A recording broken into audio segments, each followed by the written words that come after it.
प्रिय विद्यार्थियों, आज का हमारा विषय है यूरोपीय व्यापारिक कंपनियों के भारत आगमन के क्रम में फ्रांसीसियों का भारत आगमन। फ्रांसीसियों का आगमन यूरोपीय व्यापारिक कंपनियों में सबसे बाद में हुआ। फ्रांसीसियों के आगमन के पूर्व भारत में सर्वप्रथम पुर्तगाली, डच, अंग्रेज और डेन इन लोगों ने अपनी व्यापारिक कोठियां स्थापित कर ली थीं। फ्रेंच ईस्ट इंडिया कंपनी की स्थापना 1664 ईस्वी में हुई। उस समय फ्रांस का शासक लुई 14वां था और उसका प्रसिद्ध मंत्री कोलबर्ट था। कोलबर्ट ने फ्रांसीसी ईस्ट इंडिया कंपनी की स्थापना की। जिस समय फ्रांसीसी ईस्ट इंडिया कंपनी की स्थापना हुई उस समय फ्रांस का सम्राट लुई 14वां था, जिसका प्रसिद्ध कथन था कि मैं ही राज्य हूँ। और उस समय भारत का शासक औरंगजेब था। फ्रांसीसी ईस्ट इंडिया कंपनी पूर्ण रूप से सरकारी कंपनी थी या सरकारी उपक्रम था। फ्रांसीसी ईस्ट इंडिया कंपनी को सरकारी सहायता पूर्ण रूप से मिलती थी। फ्रांसीसी ईस्ट इंडिया कंपनी और ब्रिटिश ईस्ट इंडिया कंपनी में मुख्य अंतर यह है कि जहां फ्रांसीसी ईस्ट इंडिया कंपनी सरकारी कंपनी है, वहीं east India British east India company व्यापारियों की कंपनी थी। फ्रांसीसी ईस्ट इंडिया कंपनी पूर्ण रूप से सरकारी सहायता पर निर्भर करती थी और इसे सरकारी व्यापारिक कंपनी कहा जाता था। फ्रांसीसी भारत में सर्वप्रथम 1666 में फ्रेंच दूत मंडल औरंगजेब के दरबार में भेजा गया, जिसके परिणाम स्वरूप फ्रैंको कैरो ने सूरत में पहली फैक्ट्री 1668 में खोली।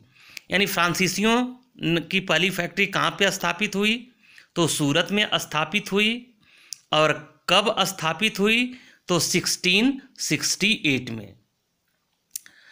एक अक्सर एग्जाम में पूछा जाता है कि फ्रांसीसियों ने अपनी पहली फैक्ट्री कहाँ पे स्थापित की, तो वह सूरत में इसने स्थापित किया।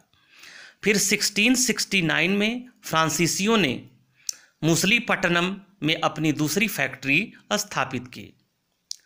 1672 ईस्वी में फ्रांसीसियों ने मद्रास के निकट सैन थोमे प्राप्त किया, लेकिन 1673 में डचों द्वारा पराजित होने पर सैन थोमे फ्रांसीसियों के हाथ से निकल गया। 1673 में फ्रैंक मार्टिन ने पांडिचेरी की नींव डाली। यह पूछा जाता है कि पांडिचेरी की स्थापना किसने किया? तो फ्रैंको मार्टिन ने किया।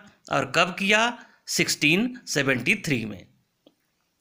उस समय बंगाल के तत्कालीन शासक शाइस्ता खां ने 1674 ईस्वी में फ्रांसीसियों को एक स्थान प्रदान किया, जहां पर 1690 से 92 के मध्य चंद्रनगर की सुप्रसिद्ध कोठी का निर्माण किया गया।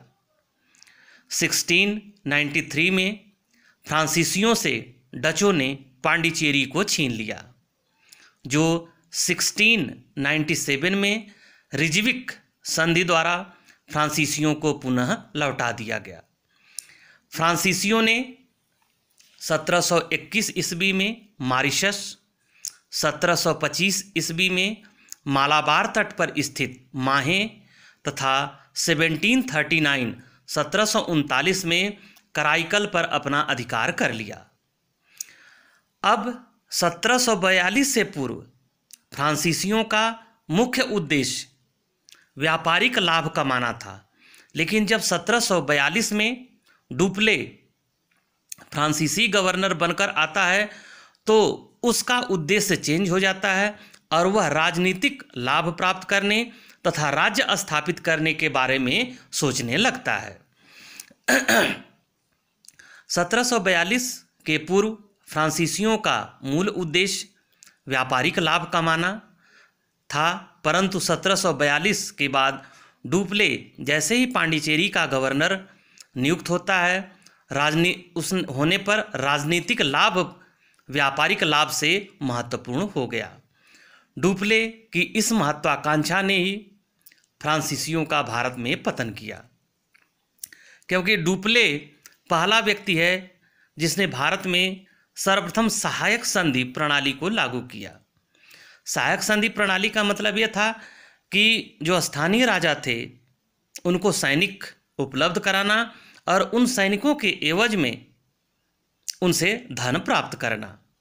लेकिन बाद में जो व्यवस्थित रूप से सहायक संधि प्रणाली की शुरुआत होती है वो अंग्रेजों के समय में होती है और लॉर्ड वेलेस्ली के द्वारा सहायक संधि प्रणाली को भारत में पूर्ण रूप से लागू किया जाता है।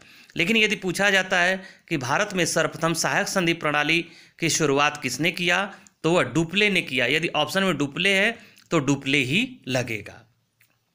इस प्रकार फ्रांसीसियों ने भारत में अपना शासन स्थापित करने की सोचा, लेकिन फ्रांसीसियों के मुख्य प्रतिद्वंदी कौन थे? अंग्रेज थे। और फ्रांसीसियों और अंग्रेजों के बीच कर्नाटक युद्ध हुआ। यह पूछा जाता है कि कर्नाटक युद्ध किनके किनके बीच हुआ, तो कर्नाटक युद्ध अंग्रेजों और फ्रांसीसियों के बीच हुआ, जिसमें अंत में अंग्रेज विजयी हुए और भारत में फ्रांसीसी सत्ता समाप्त हो जाती है। इसमें कुछ महत्वपूर्ण पॉइंट हैं, तथ्य हैं, जिन्हें आप लोग याद रखना।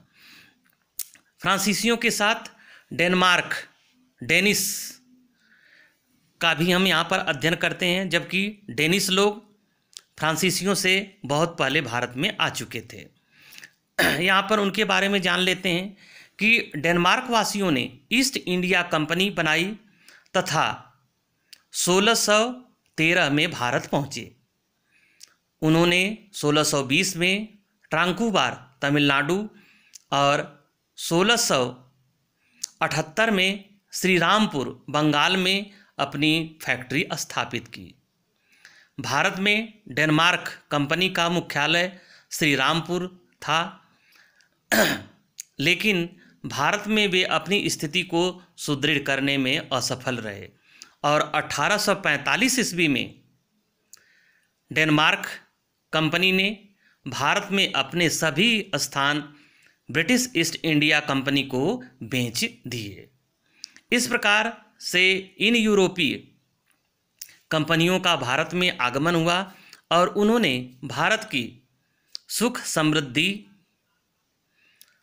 से लाभ उठाया और भारत में जो राजनीतिक विशृंखलता की स्थिति थी उसका लाभ उठाकर के भारत को छिन्न भिन्न किया और आपस में भारतीय राजाओं को लड़ाया तथा लास्ट में यूरोपीय कंपनियों का आपस में संघर्ष हुआ और अंत में ईस्ट इंडिया कंपनी भारत में शासक बनकर लगभग 250 वर्षों तक भारत पर शासन करती है और 15 अगस्त 1947 को भारत को स्वतंत्रता मिलती है। यहाँ पर कुछ महत्वपूर्ण तथ्य हैं, उनको आप जान लीजिए कि पुर्तगाली ईस्ट इंडिया कंपनी की स्थापना 1498 में हुई। अंग्रेजी ईस्ट इंडिया कंपनी की स्थापना 1600 ईस्वी में। डच ईस्ट इंडिया कंपनी की स्थापना 1602 में। डेनिश ईस्ट इंडिया कंपनी की स्थापना 1616 ईस्वी में।